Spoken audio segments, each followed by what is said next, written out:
Une façon pour avoir une visibilité avec sa page sur Internet. Je pourrais en parler rapidement si vous le souhaitez, mais ça ne va pas être le contenu de toute la présentation. Aujourd'hui, je vais parcourir plutôt un panorama de solutions et d'outils pour faire ses premiers pas sur Internet. Donc, vous pouvez partir si vous le souhaitez, et vous pouvez rester si vous le souhaitez aussi. Voilà.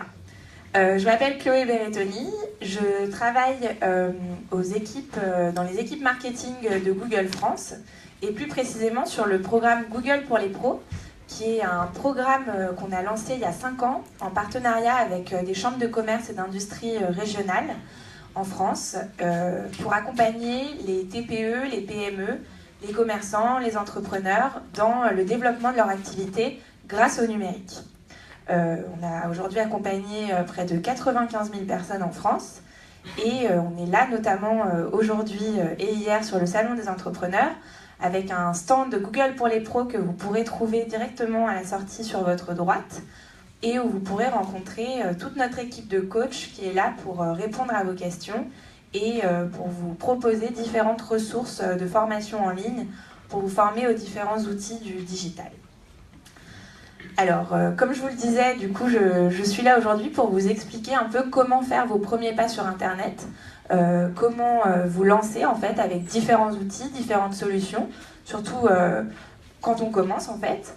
Et je suis ravie de vous voir si nombreux parce que je pense que si vous êtes là, c'est que le sujet vous intéresse et que vous avez envie de vous lancer sur le digital. Donc c'est déjà une très bonne démarche. Plus précisément, donc, ce qu'on va voir aujourd'hui, c'est pourquoi c'est important d'être présent sur Internet.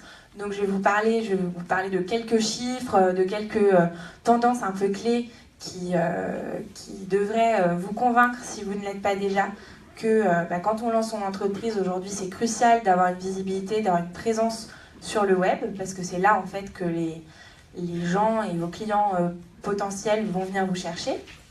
Ensuite, on va voir différents moyens qui existent pour y arriver. Donc, comme je vous le disais, avec différentes idées de solutions et d'outils pour se lancer au début.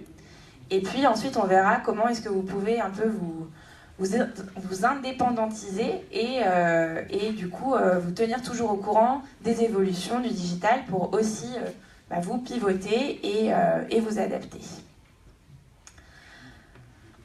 Alors tout d'abord, c'est très important d'être présent sur Internet parce que les usages des Français sur le web sont parmi les plus avancés en Europe en fait, quand on se compare à différents pays. La France a un niveau de digitalisation très élevé, ce qui veut dire concrètement que le numérique est vraiment une des principales sources d'information, un des principaux médias que les Français utilisent. Vous avez sur cette slide quelques chiffres clés. Notamment, on voit que le taux de pénétration d'Internet en France est très élevé, avec 85% des Français qui ont un accès quotidien à Internet, qui passent en moyenne 18 heures par semaine. Comme vous pouvez l'imaginer, ce chiffre-là, il est encore plus élevé parmi les 18-34 ans. On voit également que 65% des Français sont mobinautes, c'est-à-dire utilisent un smartphone, un téléphone connecté à Internet. C'est, comme je vous le disais, voilà, pour les personnes les plus jeunes, on a 100% des Français qui sont internautes. Donc parfois même pour certains qui sont nés vraiment avec le digital et donc qui utilisent cet outil, ce média, beaucoup plus que la télévision, par exemple, ou que la presse. Et enfin, on voit aussi que l'accès à Internet, il est quotidien. Voilà, 3 Français sur 4 utilisent Internet tous les jours. Je pense que la plupart d'entre nous en font partie. Et pourquoi ce chiffre est très important? Parce que, on voit que aujourd'hui, on ne se connecte plus à Internet, on vit connecté. Je ne sais pas si vous vous souvenez de l'époque où, quand on voulait aller sur Internet, on devait lancer une session, on allumait son ordinateur, ça ramait pendant 5 minutes. Après, il y avait le petit décompte des minutes qui se déclenchait en haut à droite de l'écran et on se disait mince, j'ai le droit de dépenser que 10 minutes. Donc il y avait vraiment une notion de session et de connexion rare. Aujourd'hui, la connexion, elle est constante. D'ailleurs, je pense, j'ai une petite question pour voir si je suis la seule ou pas pour me rassurer. Mais est-ce que parmi vous, il y a qui parmi vous, le matin, regarde son téléphone dans les 30 minutes qui suivent son réveil? Bon, c'est bon, vous me rassurez. Merci. Alors, face à du coup ce constat, ce qui est très intéressant d'observer, parce que c'est une superbe source d'opportunités pour vous, ce sont ces chiffres qui ont été révélés dans une étude réalisée par Roland Berger. On voit en fait que, comme je vous le disais, les Français sont très avancés dans la digitalisation, c'est vraiment un réflexe pour eux. 6 Français sur 10, par exemple, achètent en ligne, donc le e-commerce est devenu un réflexe. Et en parallèle de ça, ce qu'on constate, c'est qu'une entreprise française sur 10 vend en ligne. Donc concrètement, ce que ça veut dire que 60% des Français ont envie d'acheter sur Internet, 10% des entreprises vendent, donc concrètement, lorsqu'on recherche quelque chose, on va se tourner vers un service étranger, ce qui est bien aussi, mais ce qui du coup en général met un petit peu plus de temps, par exemple au niveau des délais de livraison, ou parfois on peut avoir des petites surprises sur les taxes, sur la traduction de certains produits. Donc ça peut être problématique. On constate donc finalement il y a un retard des entreprises françaises, mais qui dit retard dit surtout opportunité. Et donc le digital, ça représente un formidable levier de croissance en fait pour vous, entrepreneurs.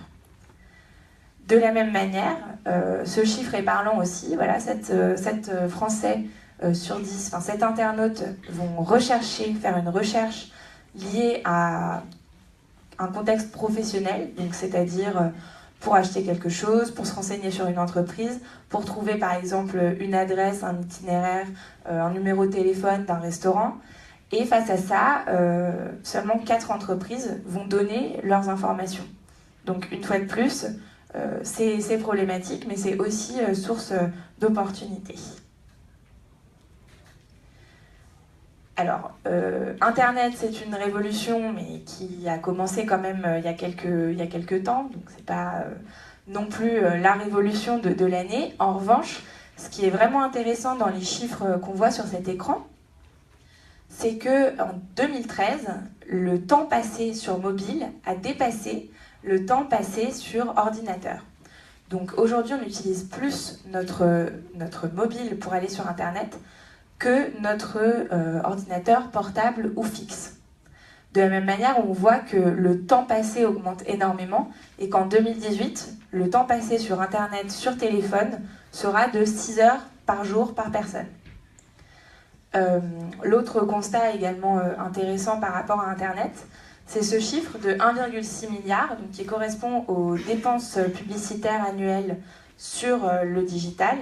Et on constate en fait qu'il a dépassé le budget publicitaire de la télévision. Donc c'est-à-dire qu'aujourd'hui, les annonceurs dépensent davantage de leur budget de communication sur des solutions digitales que sur la télé. Et ce chiffre, il est amené évidemment à évoluer.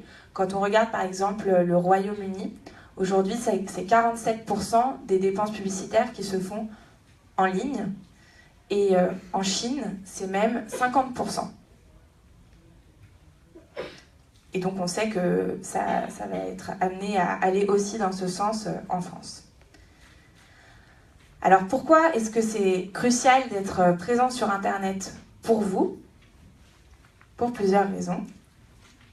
Tout d'abord, parce que vous n'avez plus le choix. Alors, c'est pas une fatalité, évidemment, mais c'est une réalité. Quand on regarde ce schéma, en fait, on se rend compte que les Français vivent avec Internet. Donc je sais bien que ça ne correspond pas non plus à tout le monde, les différents usages qu'on voit ici, mais ça recoupe quand même une réalité qui est commune à beaucoup de gens, le matin, je me lève, je vais regarder mes mails, je vais regarder mes réseaux sociaux. À midi, je vais regarder une vidéo sur YouTube et re-regarder mes mails.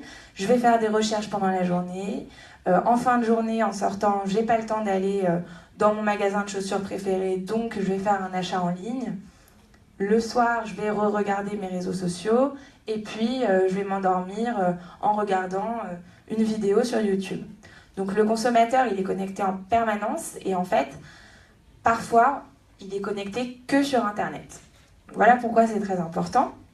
Et en plus du fait que vous allez finalement trouver vos consommateurs à cet endroit-là, ce qui est bien, c'est que le digital, c'est aussi une formidable opportunité de croissance pour votre entreprise, puisque ce qu'on constate, c'est que les entreprises qui sont plus matures dans leur digitalisation ont une croissance 6 fois plus élevée que celles qui sont plus en retard.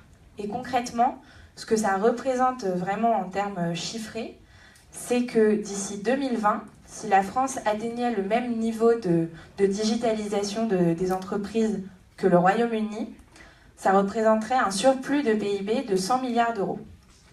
Donc ce qui n'est vraiment pas négligeable.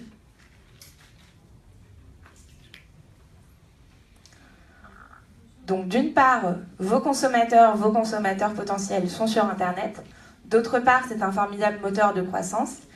Et si je ne vous ai pas encore convaincu, vous trouverez d'autres raisons de se lancer sur le web sur cette slide.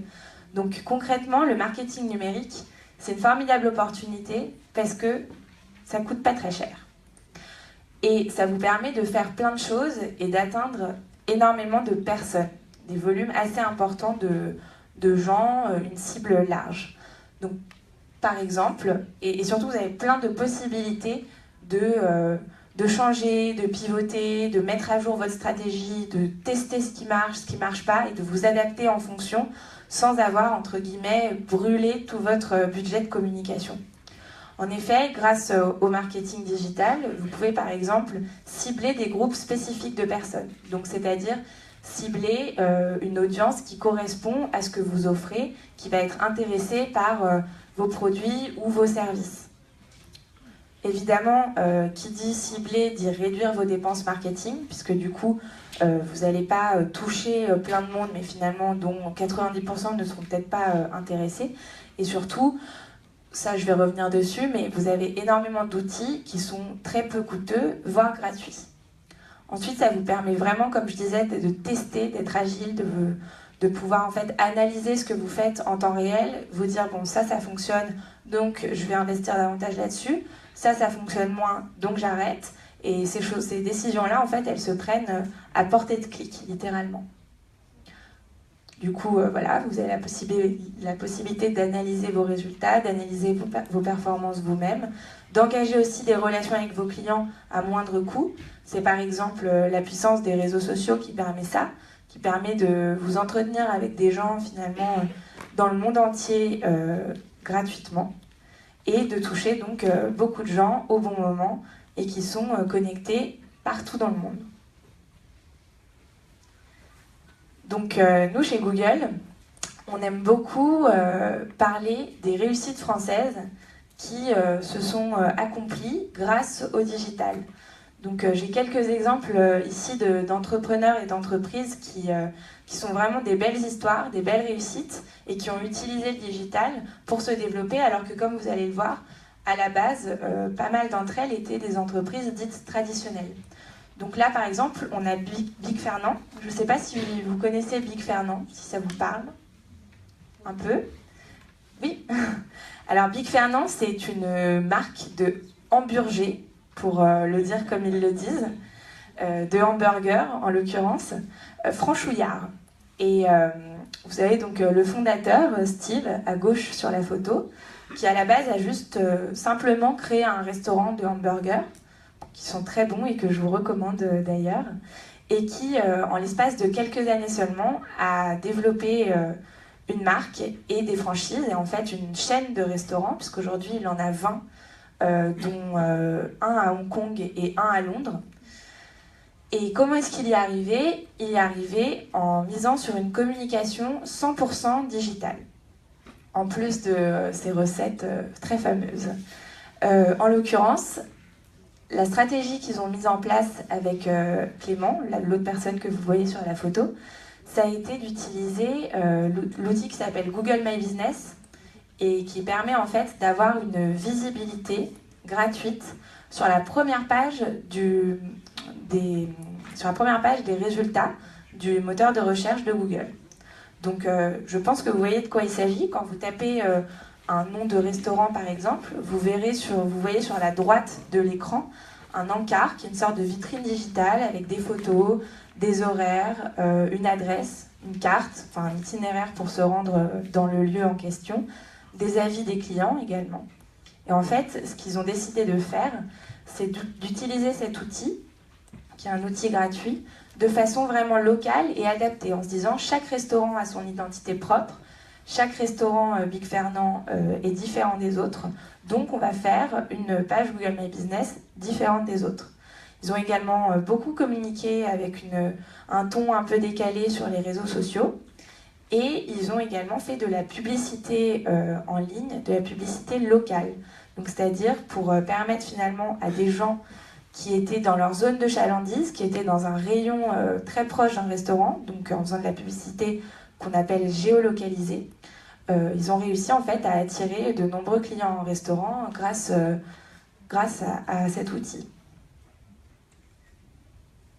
De la même manière, on a l'exemple de Maëva, qu'on aime beaucoup aussi, qui est la directrice générale adjointe de l'Exception. Donc l'Exception, c'est une boutique en ligne qui vend des créations de créateurs français. Donc mode, maroquinerie principalement. Et en fait, Maëva, au départ, elle ne savait pas trop comment ça fonctionnait, le digital. Elle s'est auto-formée. Et elle a réussi à développer quelque chose qui fonctionne très très bien aujourd'hui, puisque comme vous pouvez le voir, il y a 450 000 visites par mois sur son site. Ils sont passés de 3 commandes par jour en 2014 à 200 commandes par jour aujourd'hui. Et un des exemples, par exemple, que j'aime bien dans l'histoire de Maëva, c'est qu'en utilisant Google Analytics, qui est un outil d'analyse d'audience, elle a réussi à en fait, se rendre compte qu'une partie importante de son trafic provenait de l'Asie. Et donc, elle a décidé à ce moment-là d'exporter et donc de traduire son site en japonais et en chinois notamment, de permettre la livraison dans ces pays-là et dans plein d'autres depuis. Et donc d'avoir finalement un marché international, tout ça depuis son bureau. Donc je viens de vous raconter 2 belles histoires de réussite française. Et j'ai envie de dire, pourquoi pas vous maintenant? Puisque finalement, ces 2 personnes, Steve et Maëva, ils ont commencé finalement avec pas grand-chose. Et surtout l'envie de tester, l'envie d'essayer, l'envie de réussir et donc de se lancer sur le digital et d'exploiter le potentiel incroyable des différents outils qui existent. Alors, quels moyens existent pour y arriver? Si vous le voulez bien, on va parler des basiques. Donc les basiques, c'est un peu les premiers pas, les must-have d'Internet. Ce qu'on peut commencer à faire au début quand on veut se lancer sur le web. Donc évidemment, la première chose, c'est d'avoir un site Internet. Je fais une petite parenthèse pour vous préciser que ce que je vais raconter n'est pas exhaustif. Je pourrais rester 3 jours sur scène si je vous expliquais tout ce qui est possible de faire sur le digital. On va vraiment se restreindre au premier pas, mais si vous souhaitez en savoir plus et avoir d'autres idées d'outils, n'hésitez pas ensuite à passer sur notre stand à droite en sortant. Donc, comme je vous le disais, on va dire le premier outil, la première chose finalement qui vient à l'esprit quand on décide de se lancer sur Internet, c'est d'avoir un site. Alors, comment on fait pour avoir un site? On peut le créer soi-même.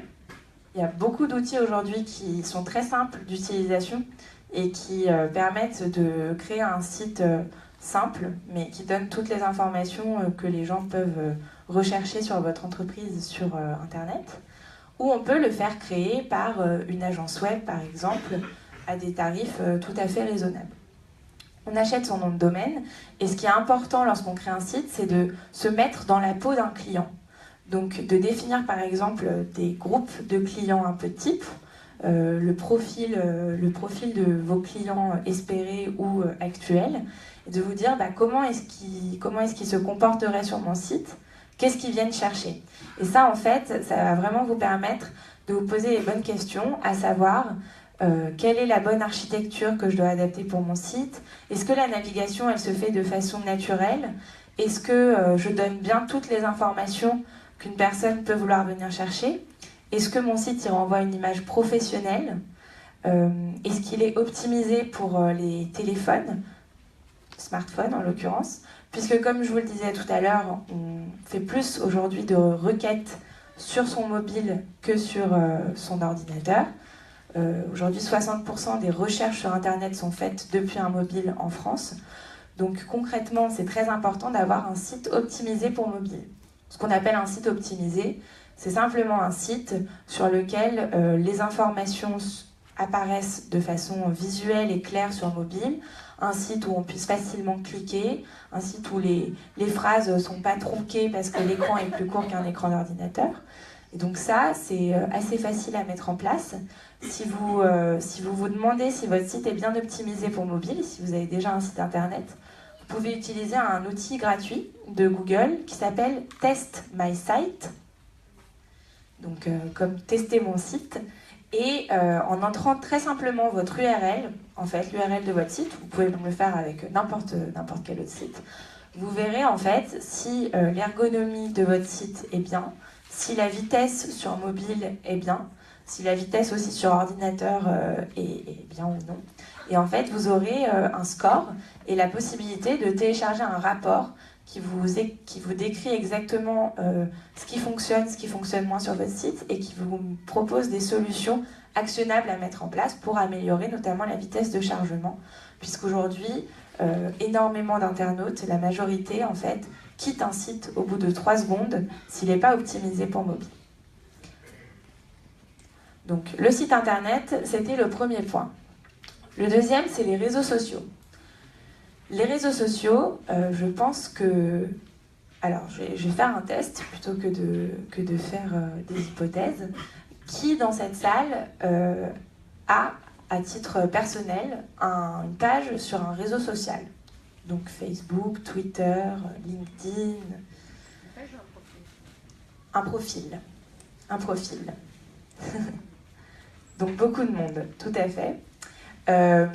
Qui a un profil sur 2 réseaux sociaux? Oui, sur 3? Ouais. 4, peut-être. D'accord, donc il y a beaucoup de mains levées. Donc effectivement, aujourd'hui, les réseaux sociaux, c'est complètement démocratisé. Il y a énormément de personnes qui les utilisent. Donc ça veut dire que vos clients, a priori, sont sur un réseau social, au moins. Donc, de la même manière que vous les utilisez à titre personnel, ça a également une grande utilité à titre professionnel, que vous fassiez du B2B ou du B2C. Par exemple, si vous vendez des logiciels, a priori, le directeur technique d'une entreprise qui pourrait devenir votre cliente, il est sur LinkedIn, il suit des groupes, il like des articles, il met des commentaires. Et donc, en fait, en ayant une présence professionnelle, une page LinkedIn Pro, eh bien, cette personne pourra finalement découvrir vos produits. Et ce qui est formidable avec les réseaux sociaux, c'est que c'est gratuit. Donc, forcément, ça permet d'atteindre beaucoup de personnes à moindre coût, puisque finalement, c'est juste un investissement en temps et en idées. Donc, je vais rebondir quand même sur le dernier point. Moi, j'insiste vraiment sur la notion d'amusement. Parce que je pense que Internet, c'est vraiment un terrain de jeu incroyable où il y a plein de choses à faire, plein de choses à tester. Il faut vraiment le prendre comme ça, comme quelque chose de ludique, où on peut apprendre, changer, tester, innover. Il faut vraiment, je pense, le concevoir comme ça, plutôt que comme une difficulté. Le troisième réflexe à avoir quand on se lance sur Internet, c'est d'être présent sur les moteurs de recherche. Alors pourquoi ? Tout simplement parce que les moteurs de recherche sont quelque chose que tout le monde utilise quand on est en recherche d'informations. Donc concrètement, vous avez différentes façons d'apparaître dans les moteurs de recherche. vous avez notamment, donc si je parle en l'occurrence de Google, ce qu'on appelle le référencement naturel. Donc en fait, c'est le fait de mettre des informations pertinentes sur votre site qui vont permettre à votre site d'être bien indexé et de permettre aux personnes qui recherchent des informations en lien avec ce que vous proposez de les trouver facilement sur Internet. Donc là, par exemple, on voit l'exemple de En sa mémoire, qui est une entreprise qui propose en fait un service d'entretien de tombes et qui est bien référencé, puisque quand on recherche, il remonte directement en résultats naturels, également en résultats payants, ça je vais y revenir, mais parce qu'ils font de la publicité sur Google. Et ils ont également cette page Google My Business, comme j'en parlais tout à l'heure au sujet de Big Fernand, qui est un outil gratuit. Et donc, comme vous pouvez le voir, qui permet quand même d'avoir visuellement une place très importante sur la page de résultats de recherche et de donner beaucoup d'informations, notamment numéro de téléphone, ce qui peut être utile lorsqu'on souhaite être contacté par des clients.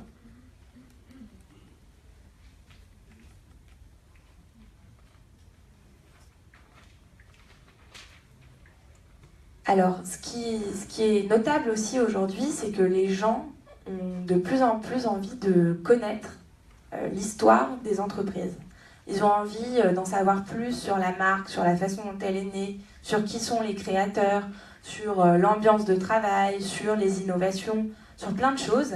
Et donc, dans cette optique-là, ils recherchent ce genre d'informations. Et vous avez la possibilité avec Internet d'avoir un espace, un champ d'expression assez incroyable, puisque vous pouvez utiliser plein de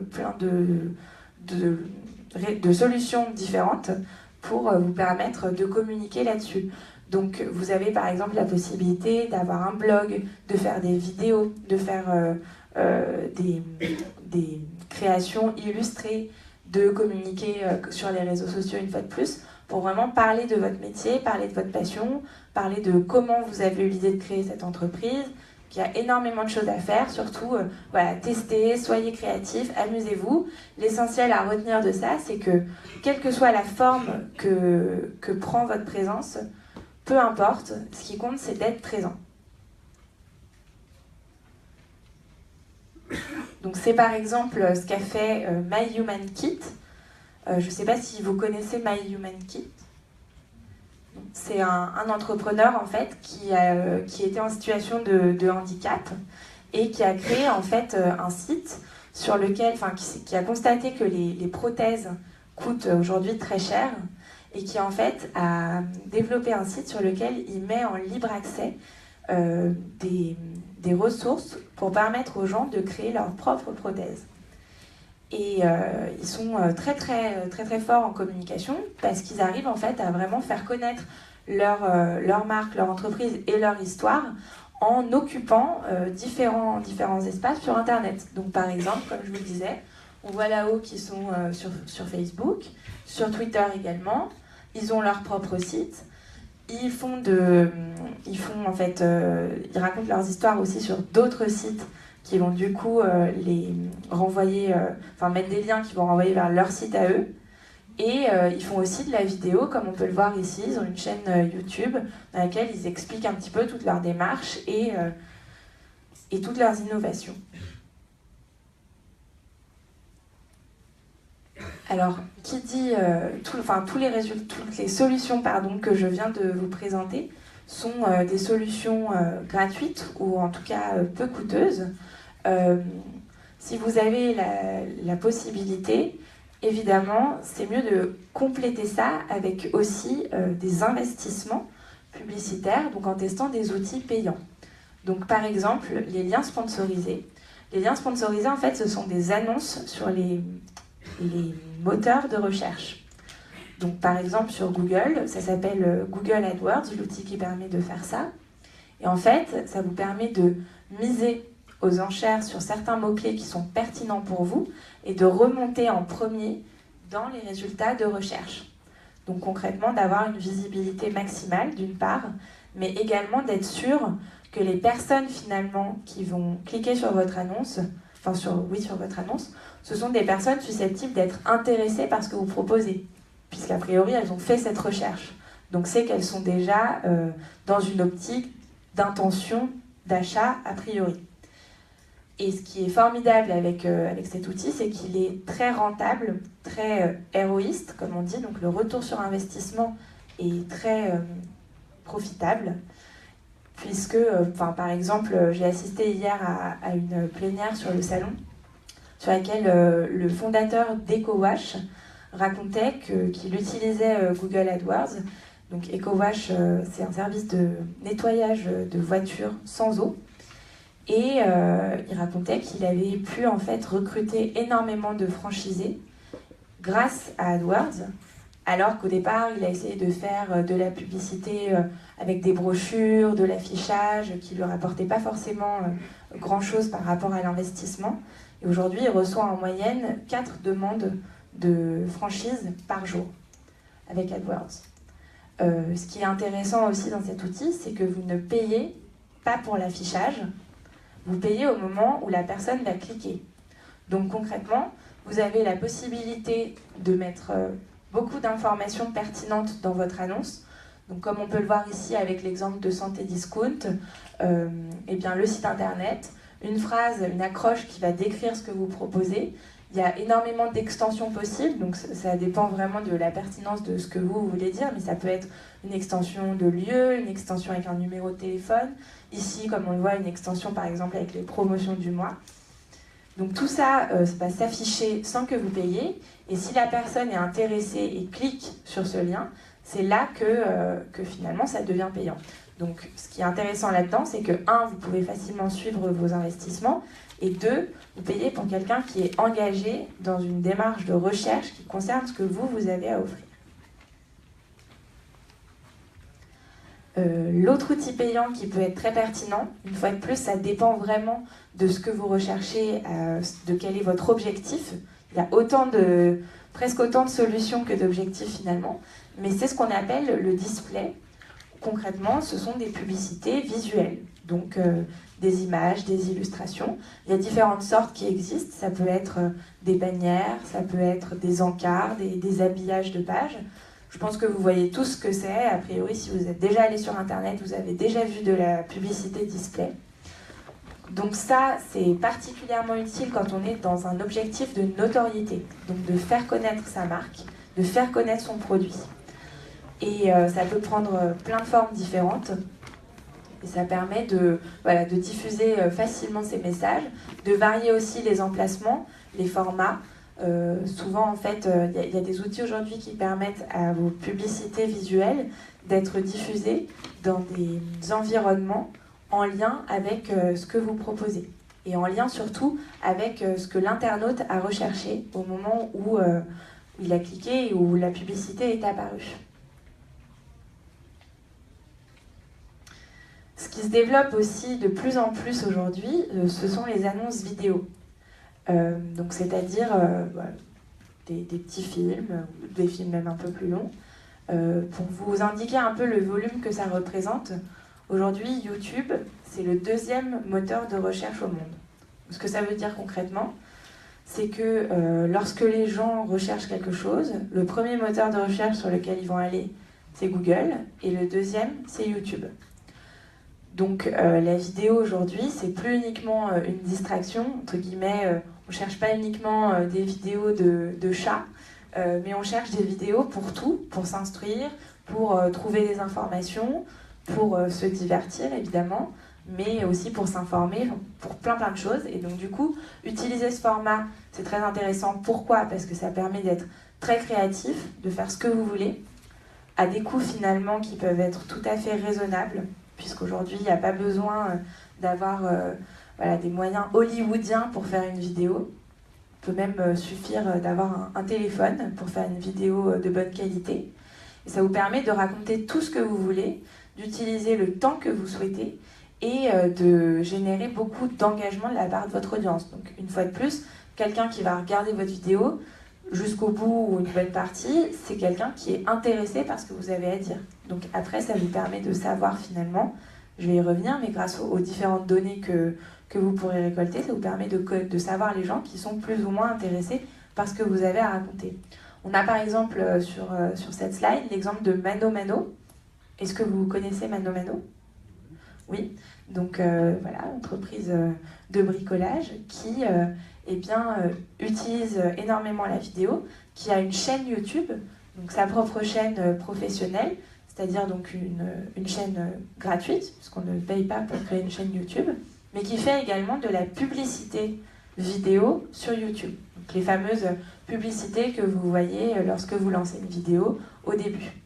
Là encore, si vous souhaitez avoir plus d'informations là-dessus, il y a une présentation, un atelier dédié sur la vidéo sur notre stand, mais les moyens de facturation pour faire de la publicité vidéo sont très intéressants, puisque en fait vous ne payez qu'à partir du moment, en tout cas sur YouTube, à partir du moment où une personne visionne au moins 30 secondes de votre publicité, ou si elle dure moins de 30 secondes, la regarde en entier.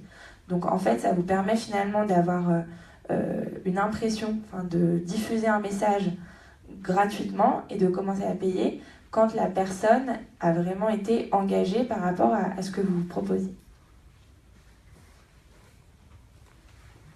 Donc je viens de parcourir un grand panorama de solutions. Ce qui est très très important et qu'il faut toujours avoir à l'esprit, c'est que sur le digital, on peut faire plein de choses, mais il faut toujours analyser les performances de ce qu'on fait. C'est très important de ne pas en fait naviguer à l'aveugle, parce que c'est le meilleur moyen de se perdre. Donc ce que ça veut dire concrètement, ça veut dire qu'il faut que vous mesuriez ce que vous faites, que vous l'analysiez, et en fonction des conséquences que vous avez tirées